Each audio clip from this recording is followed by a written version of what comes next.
Hello, dear students. So, the topic that I've taken is Amendment of the Constitution of India.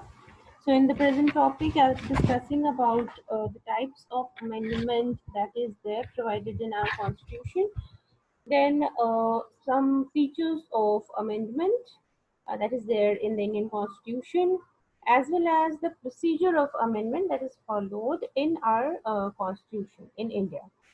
Then I'll be citing few examples that what are the clauses or laws in the Constitution of India that can be amended through simple by the three respective amendment procedures. Okay, so that is simple majority.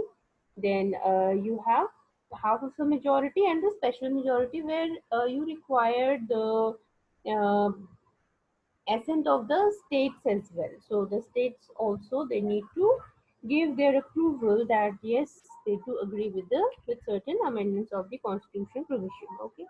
So all these things will be discussed in the topic. So let's just start with a very simple introduction of the current topic that is amendment of the constitution, right?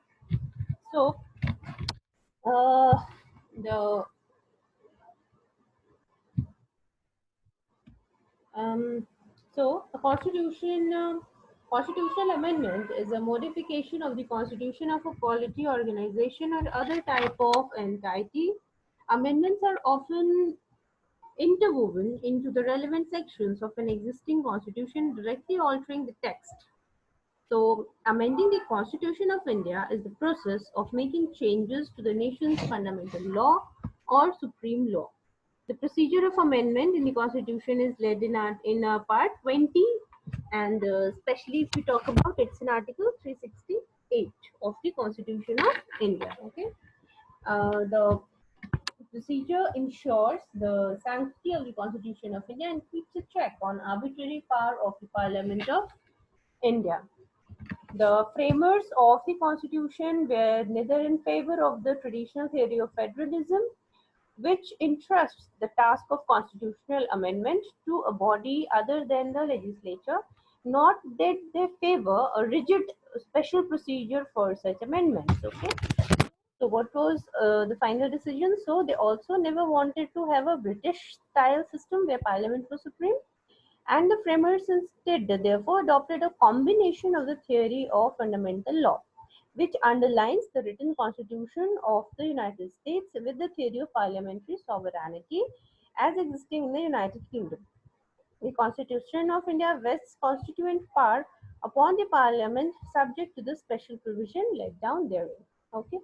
So now on this basis, now let's just discuss about the Indian constitutional provisions. Okay, and some of the features of Indian constitutional amendment. Okay, so an amendment of the constitution can be initiated only by the introduction of a bill in either house of parliament.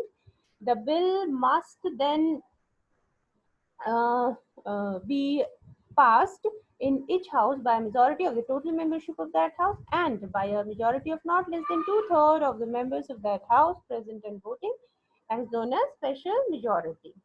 Okay. Then uh, there is no provision for a joint sitting in case of disagreement between the two houses, right?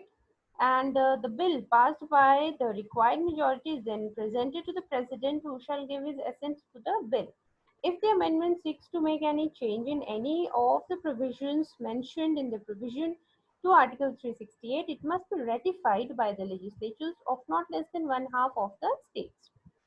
Although there is no prescribed time limit for ratification, it must be completed before the amending bill is presented to the President for his assent. So these are some of the basic rules that is there attached to the amendment in the Constitution of India. Now moving ahead, we need to understand the types of amendment, right? So types of amendment.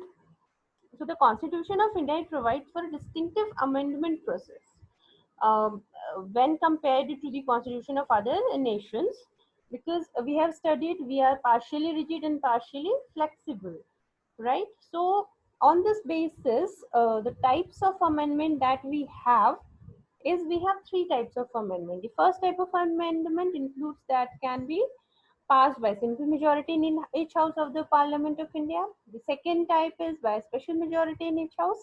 And the third type um, includes special majority in each house of the parliament ratified by at least one half of the state legislatures. Okay. Now, just to give data, that is, as of January 2020, there have been 104 amendments of the Constitution of India since it was first enacted in 1950. So the first one was in 1950. Up to January 2020, we have 104 amendments to the Constitution of India. Okay. Now, um, the procedure of amendment. Okay, so what is the procedure of amendment? So, in very simple terms, I'll just state that. So, what are the stages actually? Procedure is what are the stages of amendment. So, an amendment to the constitution can be initiated by the introduction of a bill for the purpose in either house of parliament, that is either Lok Sabha or Rajya Sabha, and not in the state legislature. Okay.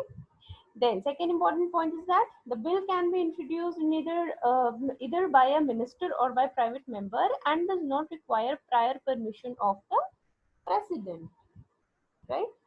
Then, the third important point is that the bill must be passed in each house by a special majority, that is majority that is more than 50% of the total membership of the house, and a majority of two-thirds of the members of the house present and voting. Okay. Then each house must pass the bill separately, that is from Lok Sabha as well as from Rajya Sabha separately.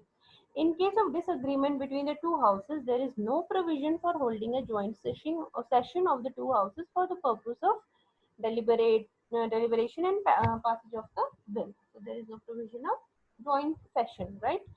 Then, if the bill seeks to amend the federal provisions of the constitution, it must also be ratified by the legislatures of half of the states. So that is in case of the third procedure that is implemented. Okay. Um, by a simple majority, that is a majority of the members of the house present and voting. Then, after duly passed by both the houses of parliament and ratified by the state legislature where necessary, the bill is presented to the president for his assent. And once the president gives his assent, the bill becomes an act. So, this is the procedure of amendment in the Indian Constitution. Okay.